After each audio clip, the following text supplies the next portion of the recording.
So I'm going to provide a brief introduction and ask a leading question.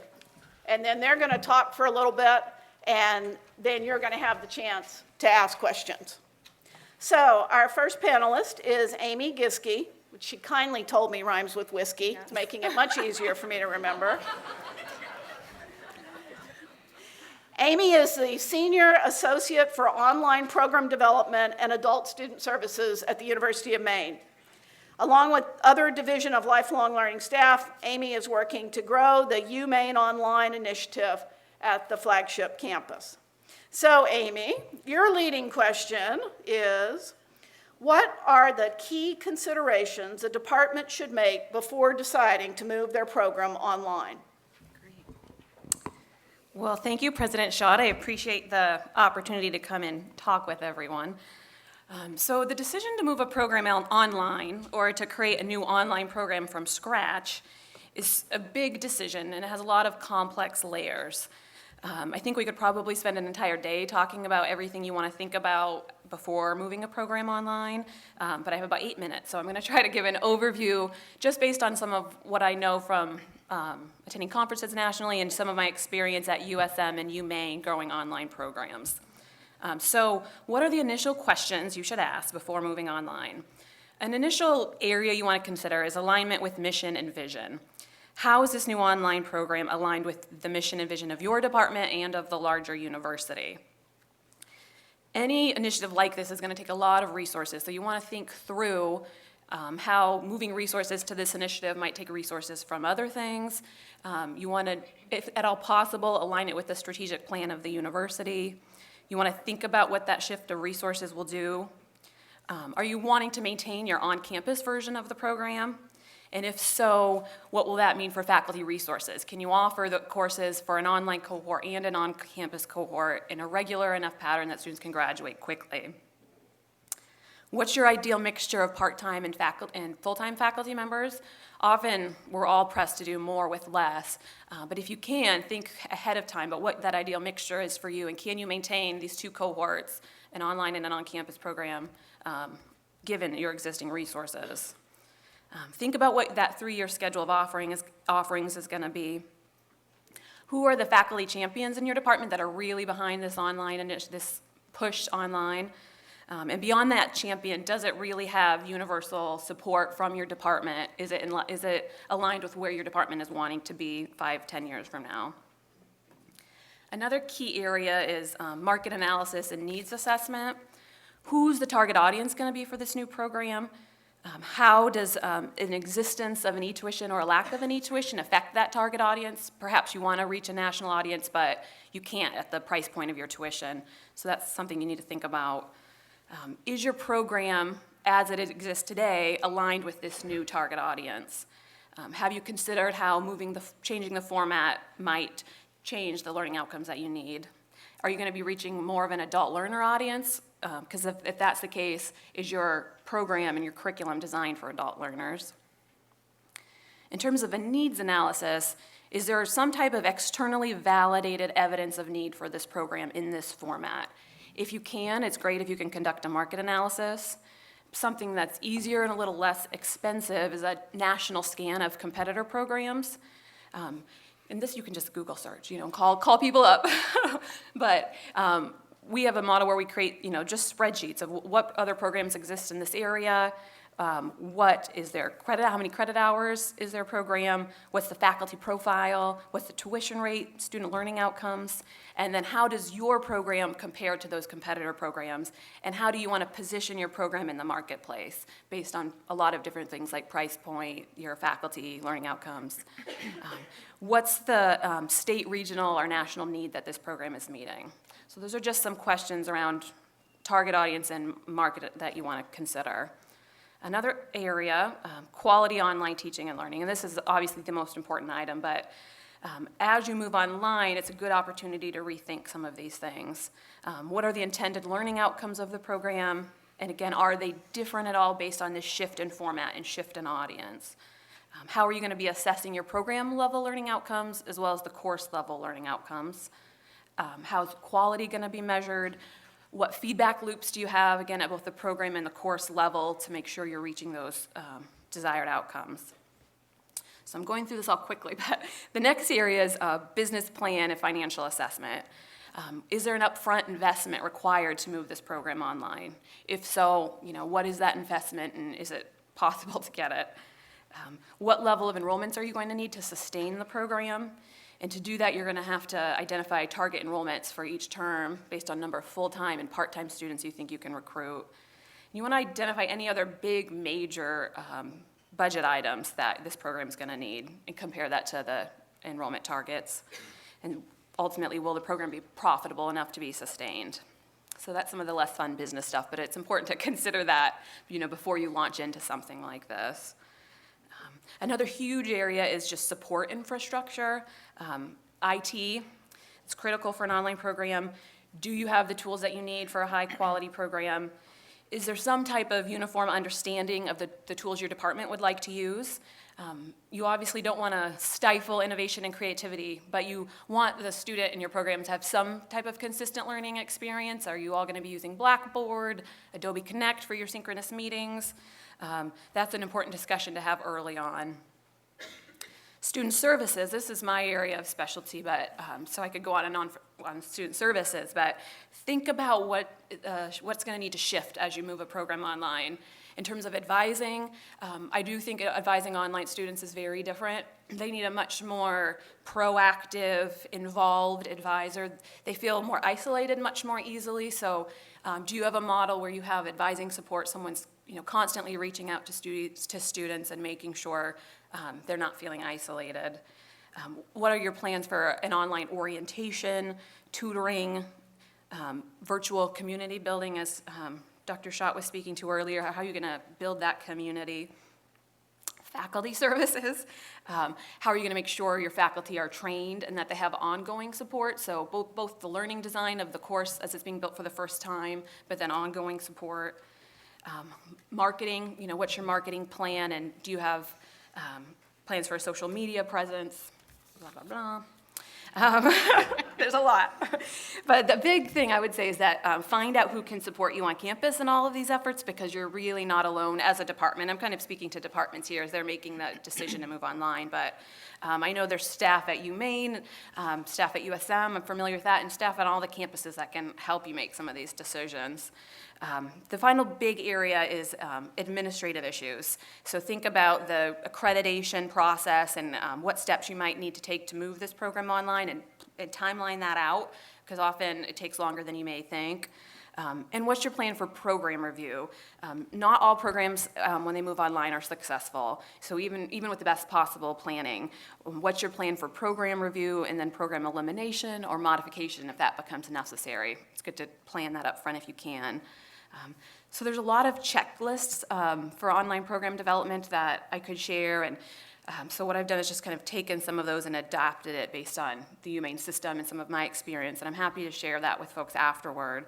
But again, luckily we can take what we've learned. There's a lot of people across the country who've been doing online for a lot longer than we have, and so we don't have to start from scratch and learn it all on our own. So I think as a system, we can learn from what's been done best out there and apply it to ourselves. And again, you're not alone, so definitely seek out those resources. Thank you, Amy. It's amazing you've been able to do that and still look so energetic. And all of you out there who thought you were going to put a program online are now going, oh, I'm not sure I want to do that. Very good. Okay, our next speaker is Dr. Jody Williams.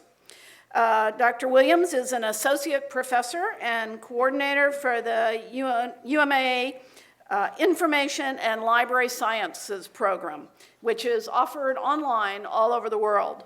Dr. Williams has an extensive background in distance education and using technology in teaching and learning.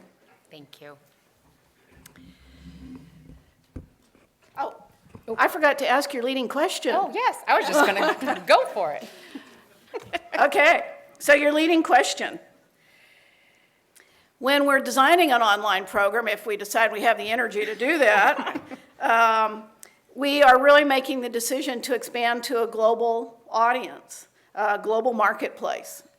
So what do we need to think about when we make that decision? How do we prepare for global delivery in our program? So I think I would start with saying that being able to have a very thoughtful process about whether or not you want your program to go global and online is important. But when I was sort of thinking about this as I was driving and thinking about how to put my remarks together, I think that the biggest term that comes to mind is flexibility, and along with that, adaptability. And then the other word that I frequently use at conferences when I speak is being a bit rogue, because as much as you prepare, there are some things you can have no preparedness for that happen. And I have a few examples of that. But speaking to the rogue, I remember the first time I met Rosa Radana.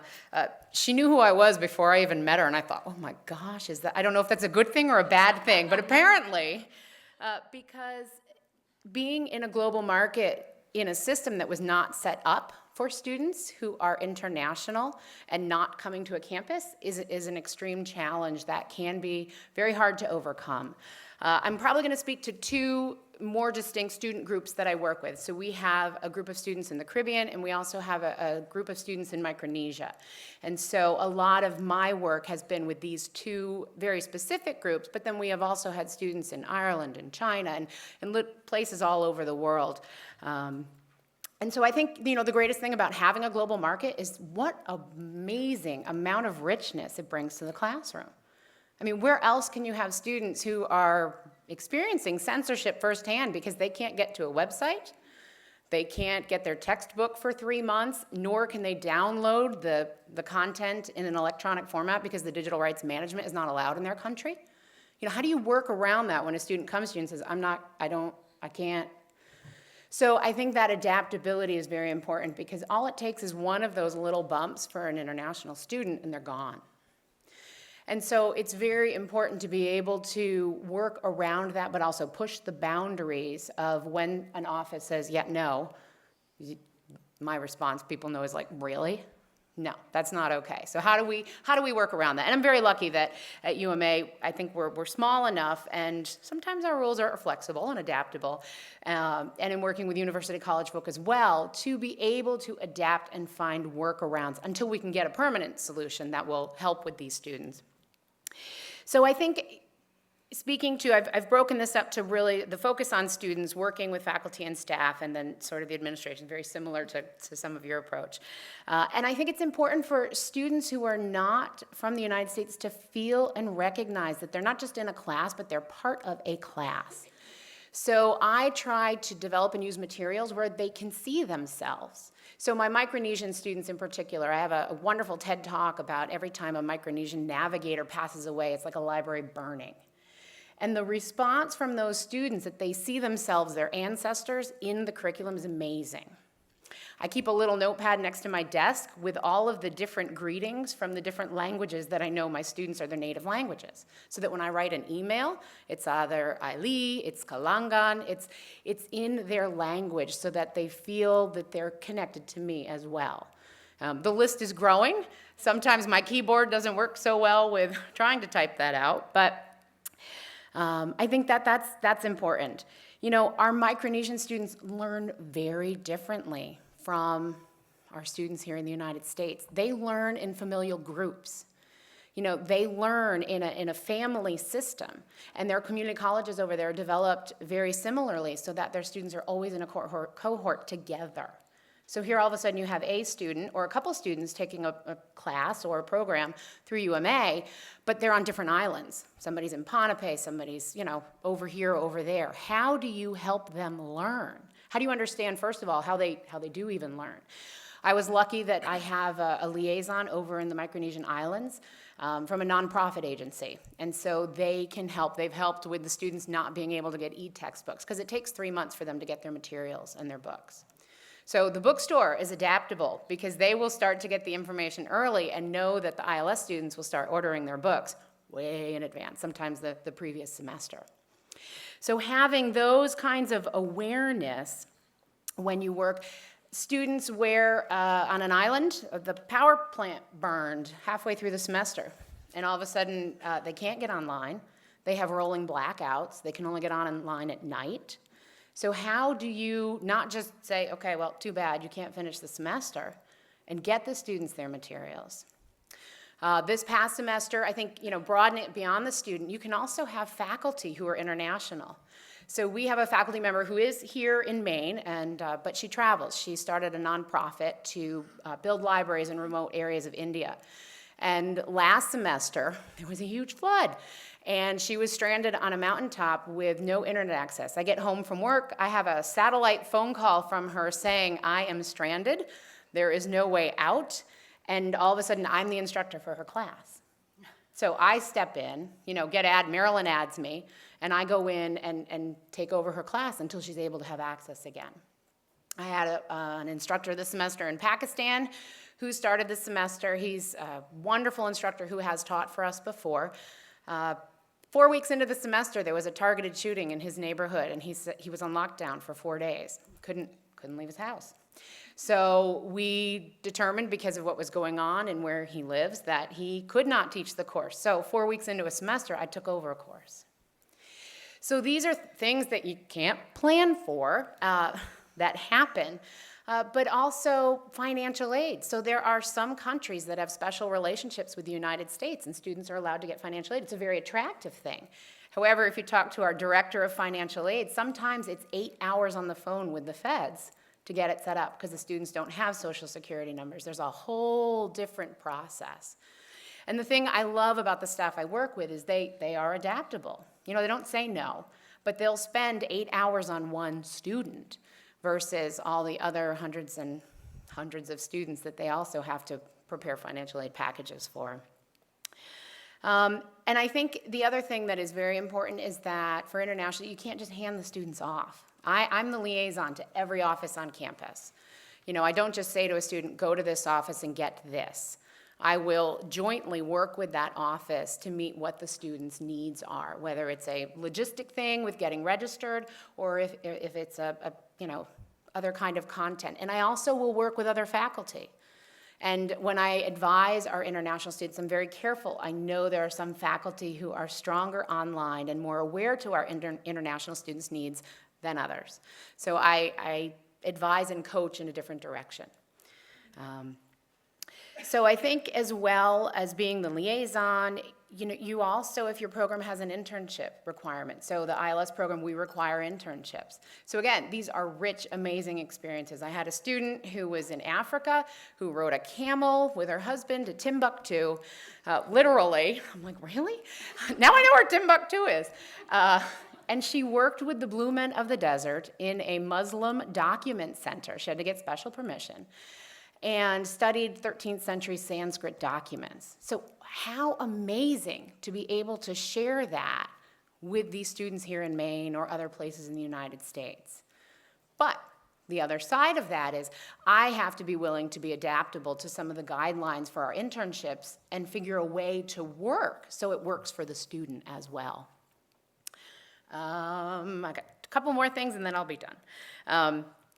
That also in providing your content, aside from helping the student recognize and see themselves and their culture and who they are in the program, for many of these students, English is a second language. So how do you develop content to help them help themselves with their learning? So I might have required readings of documents that are in PDF format. I have a program that will read it and make it into an MP3 document. So they can listen while they're reading to enhance their comprehension. And I think also while we want to believe that technology is the answer, in a program that's completely online, we really tell our faculty, don't get too far into it because the students have dial-up rolling blackouts, limited access here and there, and to go with technology of the lowest common denominator because it can have such an impact on their education. So I think that the global aspect is wonderful because I love it. It brings we've had students, do internships in amazing places. Africa is, how can you beat that? But even here in the United States, we've had students do internships at the U.S. Naval Academy, New York Times, PBS, the Library of Congress. So they're able to bring a level of richness, and our international faculty as well, that just enhances the classroom. And it's worth doing it, but you have to be willing, or I have to be willing as the coordinator, to do a lot of these other extra things and to be adaptable and not just freak out when somebody calls you on a sat phone and says, I can't teach, do it for me, please. So thank you. Okay, so the lesson I learned from that is that we need to clone Dr. Williams, because she can teach anything at any point. All right, our final panelist is Dr. Walter Kimble. Dr. Kimble has been a professor of education at the University of Southern Maine since 1988, and he and his colleagues launched a fully online master's degree and teacher certification program in 2005. So, Dr. Kimble, your leading question is, what are the pedagogical considerations in offering and delivering an online program? Great, thanks. Rich is going to get some projections set up here. And get the Google Doc. I sent my remarks to the conference organizers in a Google Doc, so they'll make that link available as part of the conference proceedings. But this is really a favorite topic of mine, curriculum. I think regardless of the delivery mode, curriculum is what the students are there for. So, and faculty own the curriculum. So what can faculty do with the program curriculum? I'll just share some things we did and some things that are on the horizon. When we started thinking about this in the early aughts, I'm going to respond to one of Amy's comments, which is about need. In our area, special education, the research on teacher supply was quite clear that the grow your own method, school districts growing their own teachers, was the way to go for retaining special education teachers, particularly in rural districts. That meant taking the program to where the students were and not forcing the students to come to where we were. Responding to a couple of Amy's wonderful comments, that concept of place-based. I've been trying to figure out how to distinguish between in a room and online, and various terms have come up on site, on campus, in classroom. I settled on place-based, but then I had to go away from place-based because you're absolutely correct. The question is, whose place is it? Are they getting their education at their place, or are they getting their education at our place? Huge question. And so we started to grapple with all of this. The other thing we learned when we started to go to the literature in the early aughts on online education, we went specifically to online. We bypassed interactive television and we bypassed compressed video.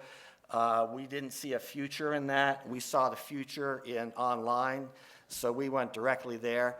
And the literature was showing quite clearly in those early days that, I'll say, instructional confusion was a distinct possibility, meaning in the early days as faculty, their creative juices started flowing and in their individual courses, and they're going, oh, I can do this type of application and this tool, and students in a program literally were going from course to course having no clue about what they were going to face in that course in terms of the online tools that they were going to be encountering. So they not only had to learn a lot of new tools, but they also had to grapple with the curriculum. That's not good.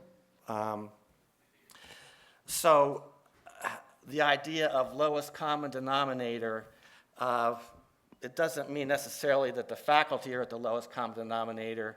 They can't be, because I think the issue is not just lowest common denominator, but the issue is taking the students to a new place, which is what the faculty are responsible for. So it's about starting at the lowest common denominator, but it's about how do we as online instructors help the students get to a new place in their own learning. That's part of our responsibility as instructors. So we talked about some of these things in the early aughts and how we're going to approach them. So I just have a couple of points to make here. One is that the program schedule is very different the course doesn't start, right? The courses don't start at Tuesday at 4 o'clock on May 11th. No, they start maybe 2 weeks before that. And the reason for that is that the students know where to go Tuesday at 4 o'clock on May 11th. If their courses are online, they need to know a place to go. Where am I supposed to be? And that's an instructor responsibility. And so as a program, we grappled with that. We said our syllabi had to be ready early. We had to be ready to distribute our syllabus. We have to be ready to go to the student record system and say, all right, we need to get information about the course to these folks just as soon as they're registering for it. So we set up some systems to do that. Linda, I think you'll like this one. All right. Oh, can we go to the Google Doc? Yeah.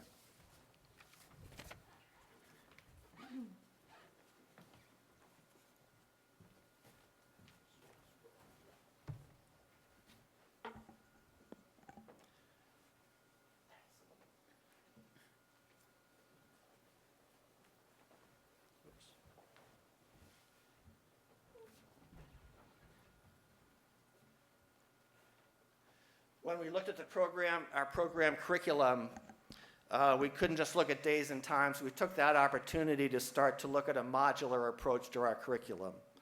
So we looked at each one of our courses and started to identify the course topics, modules, and we developed modules around each of those topics. It's so much easier to develop online materials, online learning, when you have a particular topic that you're really addressing and communicating that to the students. So I just listed some of those here across some of our courses. What we found as an added benefit was, and this is what I think you'll like, Linda, this was not only a process we found out of organizing our curriculum, but we could start to identify redundant topics. We could start to identify where faculty across courses were doing exactly the same thing. And even more importantly, we could start to get more focused on our assessment. So if we conceived of our program curriculum as course titles and names, yes, but also as a series of course topics or modules, then we could start to organize the program around the content and not around day and time and place. This has had more benefit than you can imagine. This is not particular to online, right? You don't have to be online to do this, but it was online that actually prompted us to take this step.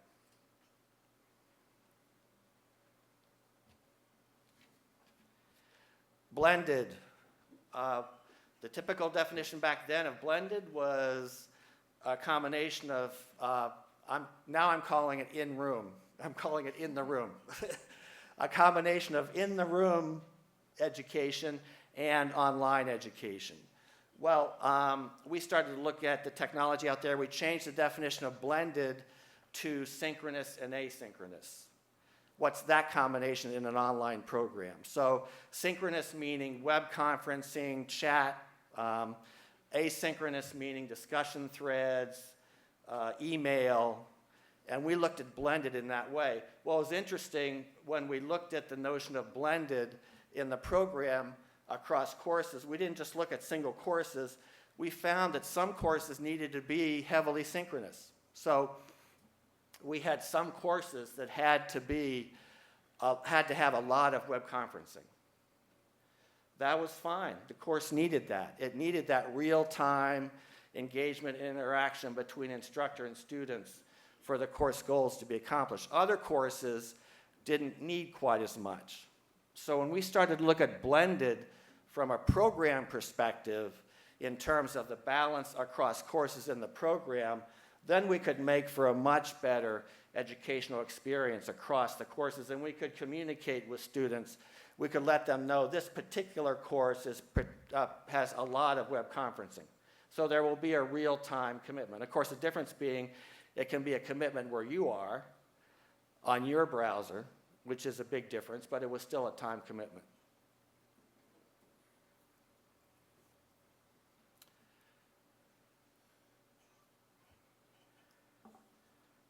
Fourth was to have really experienced instructors teach our first courses in the program. And we knew that would be good for the students. What we didn't realize was that later instructors were going to be extremely thankful because they were going to have students in their courses that were familiar with the application. They were familiar with the way we approached online education in our program. They knew what to do, and we had instructors, single instructors, saying the students were letting me know what needed to happen. So they really, really appreciated that. So we really reduced our orientation, extra orientation, still did it, but we made sure we had a really good experienced instructor as one of the first course instructors that the students had so that they could get acclimated, because that instructor knew how to acclimate students to the online processes they would be doing throughout their courses. So I want to end, so I'm going to try this. Double click.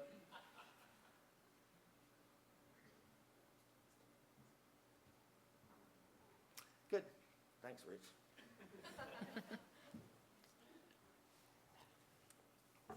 I want to end with a teaching tool. That's hashtags. I started teaching all my courses last year totally on Google Communities, and it wasn't because it was new. It was because of the potential that that provided for the instructional experience and learning experience for my students. So I want to give one example of that. And I'm sorry I have to be so fast. Well, let me do a quick show of hands. Hashtags, do you know what they are? Raise your hand. Thank you. So what I did in the courses was I did a discussion activity. It's in the Google Doc. I don't want to go back to it because I got to finish up. But it was a discussion activity with 6 topics. So each topic got its own hashtag. So the student had to insert the hashtag with their entry. So what happens with that is on a hashtag,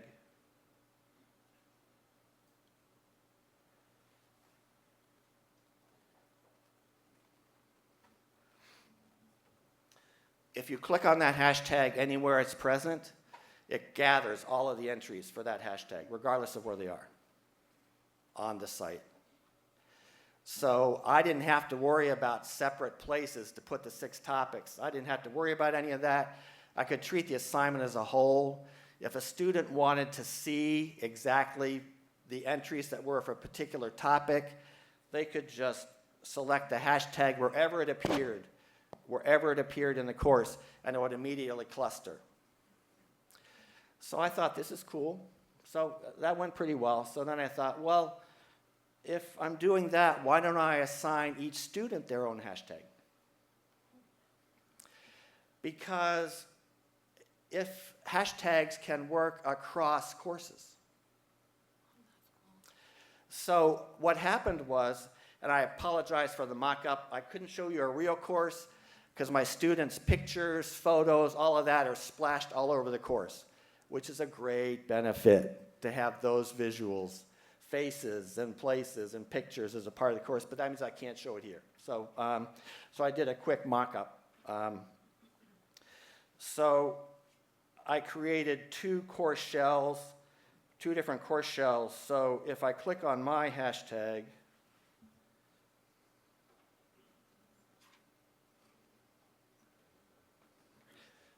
you'll see one of them says Faculty Institute Course 2, and the other one says Faculty Institute. Those are 2 different course shells. So as a program instructor, if I'm thinking of connected curriculum and my instructors across the program are having the student include their unique hashtag for their presence, then an instructor in Course 2 could select that name, hashtag of that student, and see what that student had entered in another course. Could actually collect the student responses wherever they appeared in any course. So I'm thinking, I'm teaching Intro to Special Ed, I'm teaching Special Ed Law, I'm teaching Special Ed Assessment. If I wanted to see what that student, I'm in Special Ed Law, I wanted to see what that student had to say in Intro to Special Ed, I could select their unique hashtag, and whatever they entered that had that hashtag in it from the intro course would appear. So I can cluster across courses and see what's happening. I think this is a huge advantage for curriculum as a connected experience for the student, for the instructor to be able to see. Hashtag Walter. Oh, we're done? Yeah, I've got to cut us back. We're about to run out of time. I think we could talk for hours longer about this. Thank you so much, Walter, and the entire panel.